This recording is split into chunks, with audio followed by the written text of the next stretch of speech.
Can you speak a little bit about your pulse on Truth Social on Iran and what was the decision that why you didn't attack Iran? Well, other countries have یو come شمېر هیوادونو له ما سره اړیکه ونیوله او ویل چې موږ د یوه ډېر ستر برید د ترسره کېدو په درشل کې وو. forever, but possibly for a little while. Because ما we've had پرېکړه وکړه چې د اقدام د لنډ وخت لپاره وځنډوم. هیله لرم ښایي د تل لپاره وي، خو احتمالاً اوس مهال یوازې د یوې لنډې مودې لپاره.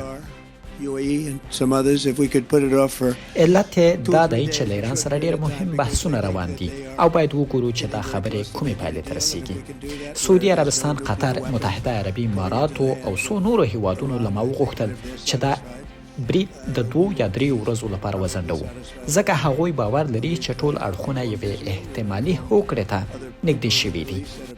involved with us, and it's a very که positive. وکولای شو داسې توافق ته ورسیږو چې تضمین وکړي ایران به هیڅکله اټومي وسلې ترلاسه نه کړي او ټول لورې پرې قانع وي، نو ډېر احتمال شته چې موږ هم ورسره موافقه وکړو. And not something I wanted to do, but we have no choice because we cannot let Iran have a nuclear weapon. Yeah.